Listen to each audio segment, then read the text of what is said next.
Hello, YouTube. Today's question, are Glocks still relevant? I know what you're thinking, clickbait. This is not clickbait. This is a legitimate question that I get all the time. I get it from experienced shooters. I get it from brand new shooters. And it's a more complicated question than people realize. And we're going to address it. Now, you may be surprised by my answer. Some will be angry. Some will feel validated. But that's what the comments section's for, because I'm going to open it up. I'm going to give my opinion here. You know you're going to get it. I want to hear yours.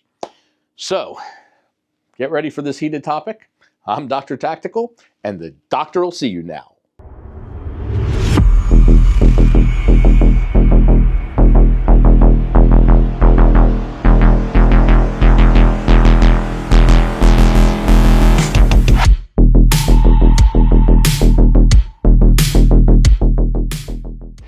Hello and welcome back to the channel. And those of you who are new to the channel, welcome to the family. Please hit the thumbs up like button and certainly subscribe. And those of you who are returning and have been to the channel but haven't yet had the opportunity to subscribe, please do so. It significantly helps the channel and it's greatly appreciated. So thumbs up for like, hit the subscribe button, and hit that bell for notifications so that we can let you know when, as new content comes out. All right, are Glocks still relevant? This is a more complicated question than it sounds. The answer is, it depends. Now, I know that sounds like a cop-out. It is not a cop-out. It is an answer because it does depend. It depends on the model. And when I say model, I mean really the style, the family of models. And I will explain that in great detail in just a little bit. But first, so before I drop some truth on this highly heated and contested topic, I want to take a moment to give a shout out to our sponsor. What? Dr. Tactical is a sponsor? That's right. And wait till you hear who's partnered with us. And the special offer they have for our viewers by utilizing the link. And by the way, what I'm pointing to is not a link. This is just the words written out. The link is down in the description below. But you can also type these in, the aura.com/DoctorTactical. Excuse me.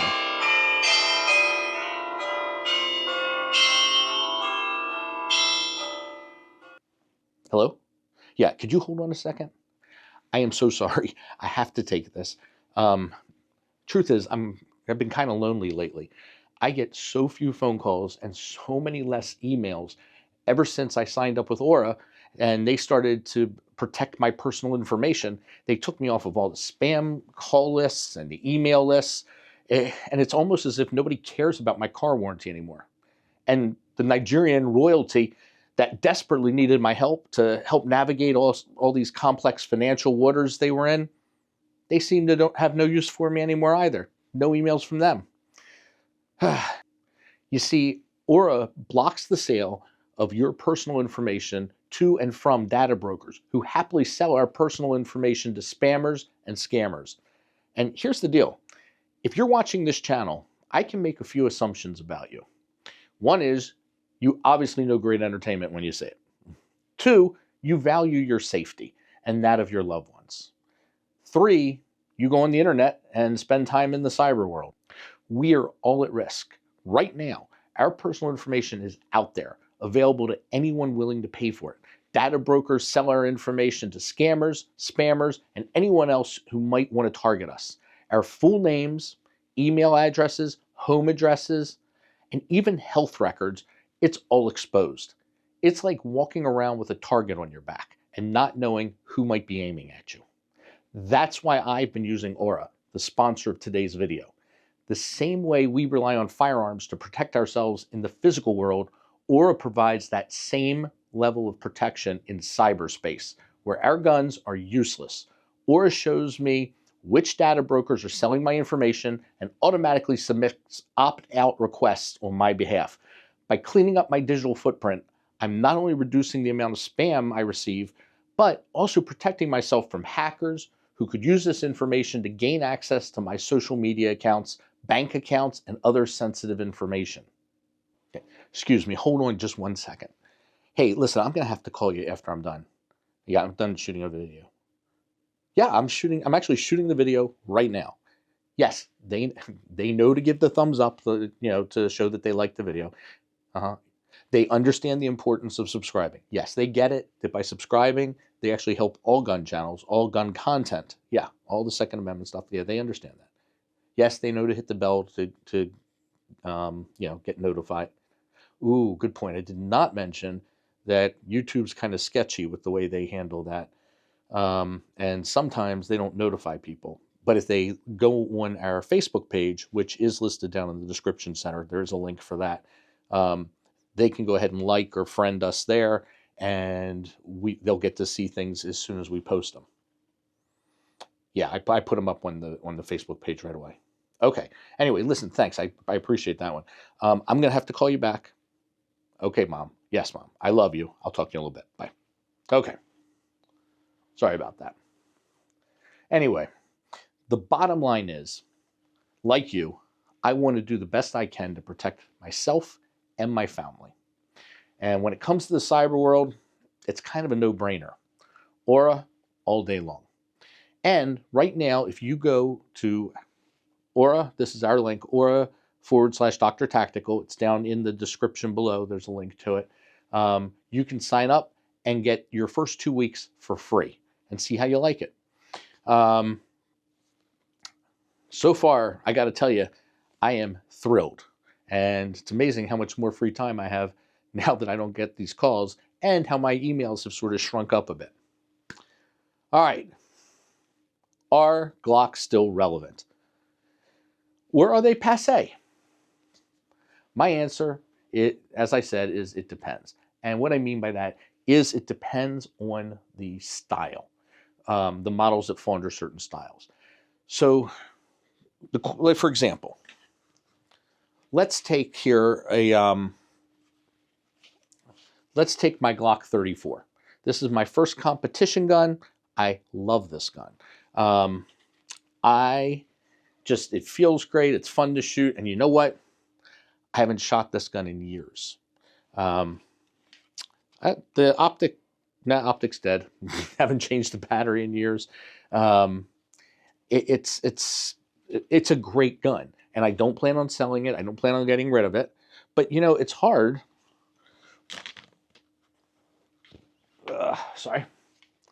It's hard when I can reach in my Volt and pull out a Staccato XC. I mean, this gun just shoots better, and it feels better, and it's a better shooter. I'm a better shooter with it. So why? Why would I go back to the Glock?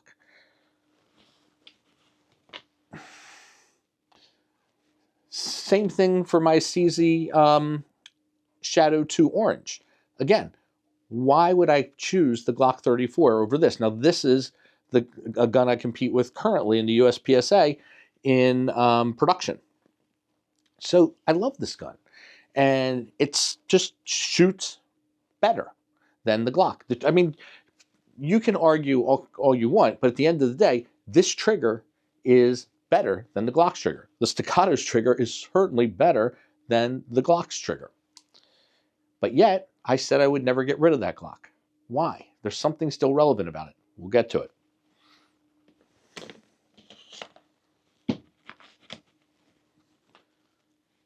My SIG P226 Zev. Gucci gun. Love this thing. Again, great trigger. Great ergos. Great ergos. Just a really nice gun. This does see some range time. Way more than the Glock does. Again, these are all full-size guns that fall in the Glock 17, Glock 34 wheelhouse here. Any one of these guns, I will go shoot before I shoot the Glock. They all shoot better. I said it. They do. How about my Canik? So here we've got the Canik TP9 SFX. Okay, this is before they really went all out on their competition guns.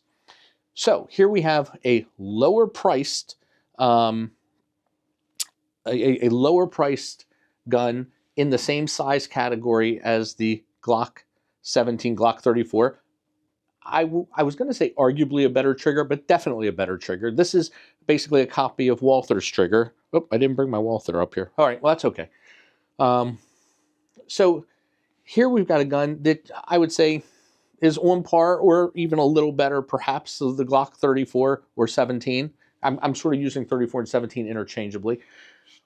But this gun's actually significantly less expensive, or at least was when I purchased it.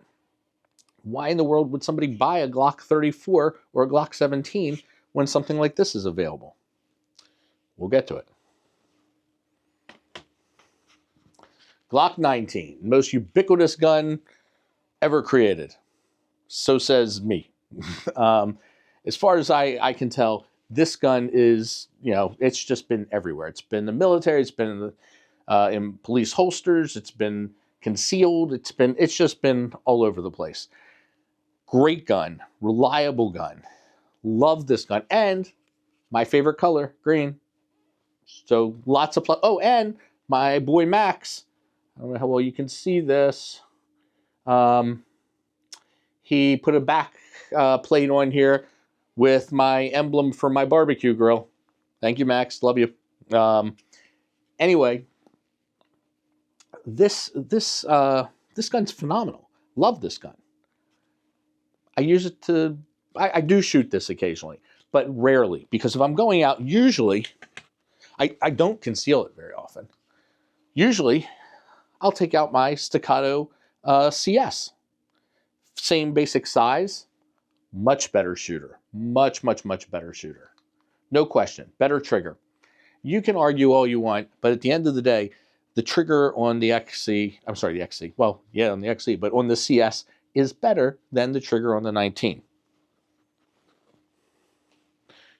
So you can tell I like my Staccatos and I like my CZs. So here we go with another CZ Shadow, the Shadow Compact. Shadow 2 Compact, sorry.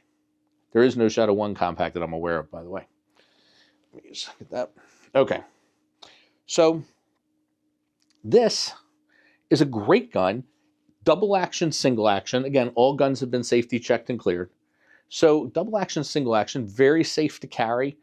I love hammer guns for carry, just so because I have the hammer to sort of check on. Just a great gun. Why do I keep my Glock 19? SIG P229. This is the Legion version, single action only. I love this gun. I shoot this gun probably better than any other gun I shoot. It's a little thick though. But even so, this gun seems to use a lot more carry time even than the Glock does. Why? Well, I'll tell you why. It's got a much better trigger. I shoot it like balls on accurate, and it's just the ergos on this are really nice. Really, really feel good. But I still keep the Glock. That's the why. That's the question.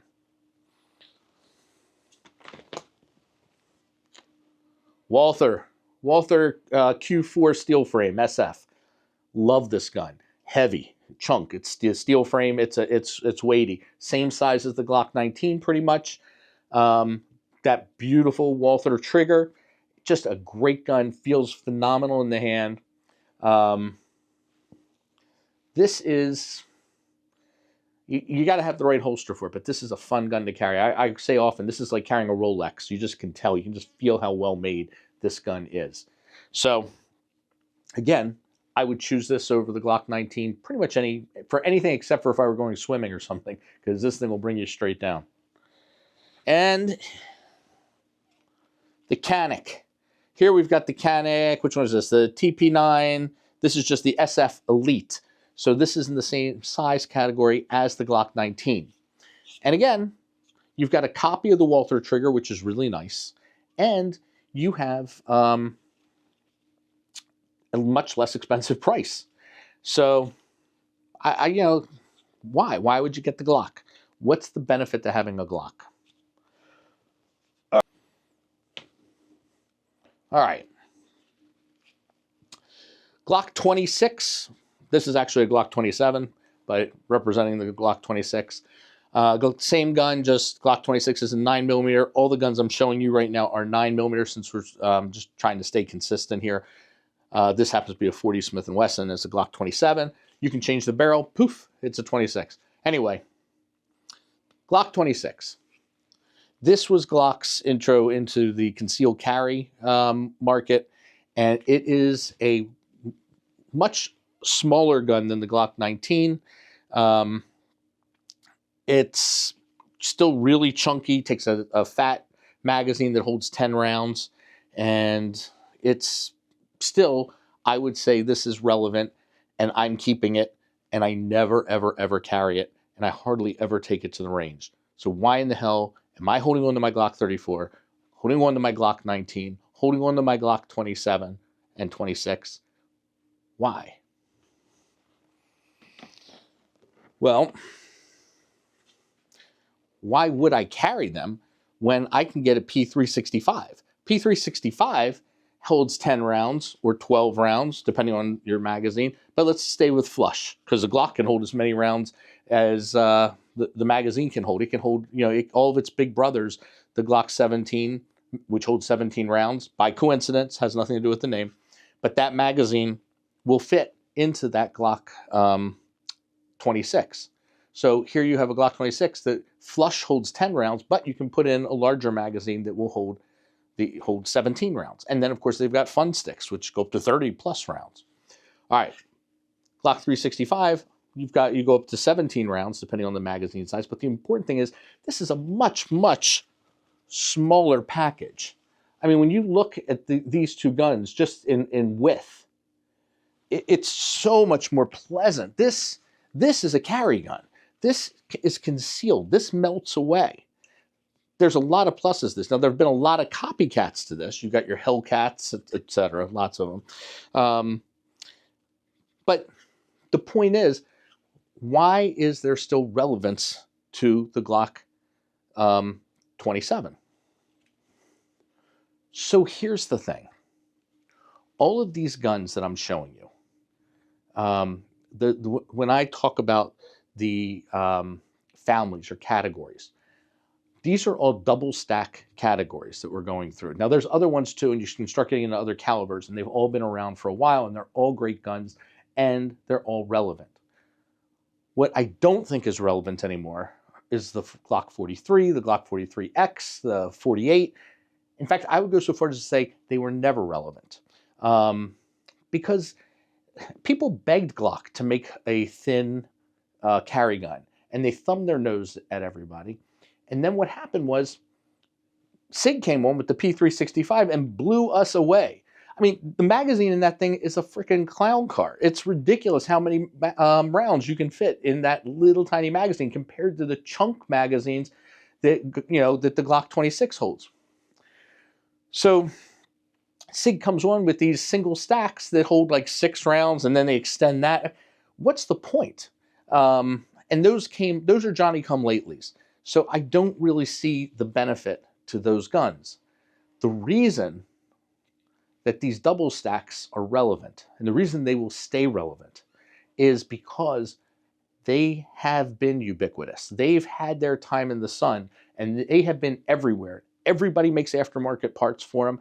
Everybody makes holsters and optics and sights and grips, and not really grips, but they make all kinds of things that fit to the Glock, because it's been around so much, it's been so popular.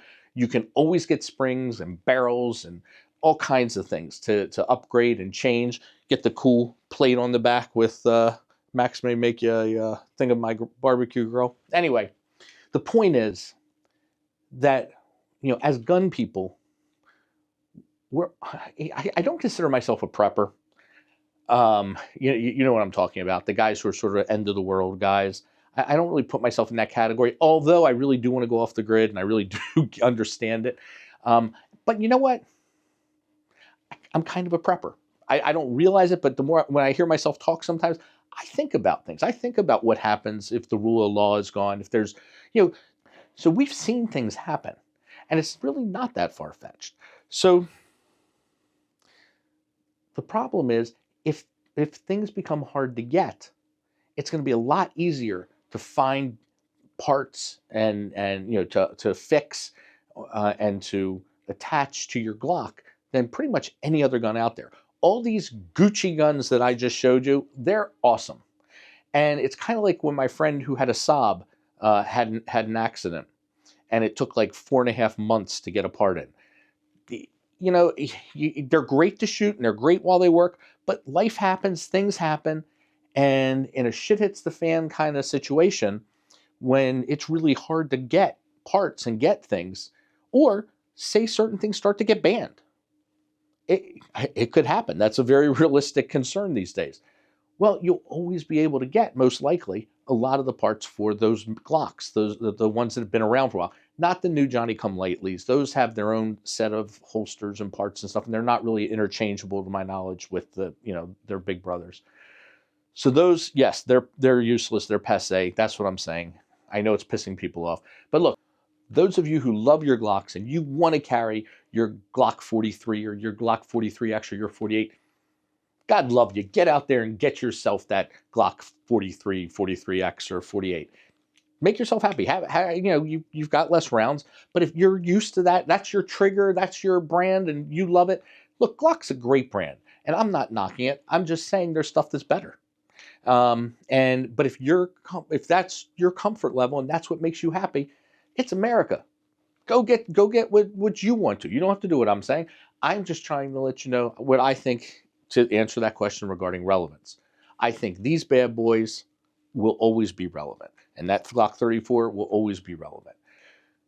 So that's my take. So are Glocks still relevant? Yes, the double stacked magazined Glocks are and probably always will be relevant, because you'll always be able to get parts on them, and that just adds the reliability factor. And it's to the extent that I really don't think any other manufacturer can even compete with that. So for that reason, everybody should have some of these guns in their safe. So if the shit hits the fan, they've got them. And those will be the guns that they probably will end up needing the most in those situations. That's my answer. In fact, I did a video here, and by the way, the answer to this question is not what you probably think it is, if you haven't watched it. Check that video out. Thank you for watching. I'm Dr. Tactical. Dr. Tactical, out.